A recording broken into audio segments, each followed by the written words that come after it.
நம்ம இன்றைக்கி பார்க்க போகிற டாபிக் எதை பற்றினா இப்போ ஸ்கொயர் ஃபீட் 1800 பண்ணுறோம். என்ன மாதிரியான மெட்டீரியல்லாம் யூஸ் பண்ணுறோம் அப்படிங்கிறத சொல்லியே நான் வீடியோ போட்டிருக்கேன். இதை நீங்கள் டீட்டெயிலாக பாருங்கள். என்னென்னா சேம்பர் பிரிக்ஸ் யூஸ் பண்ணுறோம், Chettinad cement, ISI TMT rods, main door வந்து தேக்கு, ஸ்டாண்டர்ட் எலிவேஷனில் நல்ல குவாலிட்டியான வீடாகவே செஞ்சு கொடுத்துருவோம்.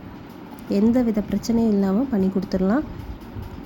இதில் குவாலிட்டியில் நம்ம இப்படி கம்மியாக இருக்குது, குவாலிட்டியில் எதுவும் அஃபெக்ட் ஆகிருமோ அப்படின்னு நீங்கள் எதுவுமே பயப்பட தேவையில்லை.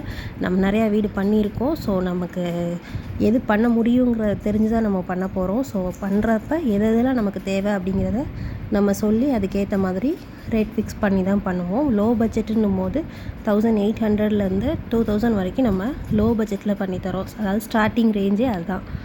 லோன்னு சொல்ல வேணாம், ஸ்டார்டிங் ரேஞ்சுன்னு கூட சொல்லிக்கலாம். ஸ்டார்டிங் ரேஞ்சே அதுதான். இந்த மாதிரி மெட்டீரியல்ஸ்லாம் யூஸ் பண்ணி நம்ம பண்ணித்தரோம். ஏதாச்சும் இதில் நம்ம வேறு ஏதாச்சும் ஆல்ட்ரு பண்ணணும் அப்படின்னாலும் மாற்றி பண்ணிக்கலாம். அதுக்கேற்ற காஸ்ட்டை மட்டும் கொஞ்சம் ஹையர் ஆகும். வேறு எதுவுமே உங்களுக்கு ஆட் ஆகாது. லோ பட்ஜெட்டில் பண்ணும்போது நமக்கு சிங்கிள் ஃப்ளோரில் வீடுன்னு எனக்கு இருந்தால் போதும், இந்த வாடகைக்கு விட போகிறோம் அப்படின்னாலோ, இல்லை நான் முத கட்டுற வீடு, ஸோ எனக்கு இது சிம்பிளாக இந்த மாதிரி இருந்தால் போதும் அப்படின்னாலும் நம்ம அழகாக செஞ்சு கொடுத்துடலாம்.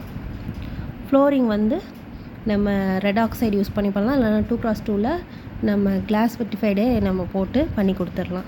இன்னும் டீட்டெயிலாக நம்ம தெரிஞ்சுக்கணுன்னா கால் பண்ணி டீட்டெயில்ஸ் தெரிஞ்சுக்கோங்க. தேங்க்ஸ் ஃபார் வாட்சிங்.